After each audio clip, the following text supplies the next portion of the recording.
কথার উপর কেবল কথা সিলিং ছুঁতে চাই, নিজের মুখের আয়না আদল লাগছে অসহায়।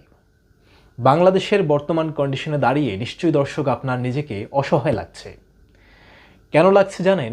এই দেশে আপনি না পেয়েছেন ঠিকঠাক সরকারি দল, না পেয়েছেন বিরোধী দল, পেয়েছেন একটা সমঝোতার সরকার। যে সরকার নিজেদের মতো করে একটা সমন্বয় করে চলে, যে বিরোধী দল তারাও সমন্বয় করে চলে। সংসদে আপনার মনে হবে যে বিরোধী দল খুব চরম আকারে সরকারকে ফাটিয়ে দিচ্ছে, কিন্তু না। এই যে ধরেন হাসনাত আবদুল্লাহ সালাউদ্দিন আহমেদকে একেবারেই তুলোধুনো করে দেন, নানা রকম কথা বলেন। এই যে আক্তার হোসেন ঠিক একেবারে ফানাফিল্লা করে ফেলেন। হুট করে জামাতের একজন দাঁড়িয়ে প্রশ্ন তোলেন যে পিএমের বদলে সালাউদ্দিন আহমেদ উত্তরটা কেন দেন। কিন্তু এগুলো কিন্তু কোনো কথার কথা না।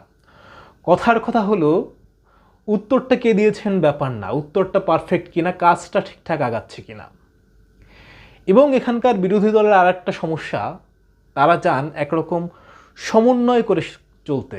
জামাত আমিরের খুব শখ ছিল একটা জাতীয় সরকার হবে। জাতীয় সরকার মানে হচ্ছে সবাই মিলে ভাগযোগ করে খাওয়া আর কি। জামাত থেকেও মন্ত্রী হবে, বিএনপি থেকেও মন্ত্রী হবে, জামাত কিছু গুরুত্বপূর্ণ পদ পাবে, বিএনপিও তাই পাবে।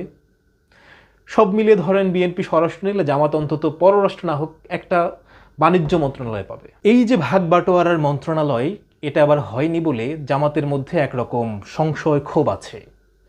তবে জামাত বিএনপিকে কোনোভাবেই চটাতে চায় না। কেন চটাতে চায় না?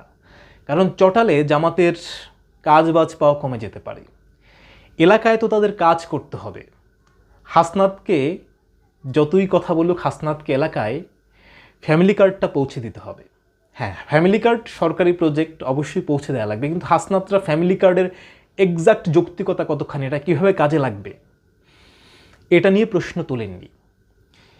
এমনকি জুলাই সনদ নিয়ে কথার পর কথা বলে যাচ্ছেন, কিন্তু আসল কথা এই যে তেল নিয়ে যে কারবারটা হচ্ছে, সেখানে কিন্তু জাতীয় সংকটে দুইটা দলের সমন্বয় হওয়ার কথা। কিন্তু কি হচ্ছে? সরকার তার মতো সাফাই গাচ্ছে এবং বিরোধী দল একটা আওয়াজ তুলছে। এবং আমরা কি দেখতে পাচ্ছি যে সংসদের পর যখন ক্যামেরা বন্ধ হয়ে যাচ্ছে, তখন আবার তারা তাদের মতো করে ভাগ বাটোয়ারার সরকার চলে যাচ্ছে। কথা হচ্ছে, গল্প হচ্ছে, আড্ডা হচ্ছে, এভরিথিং ওকে।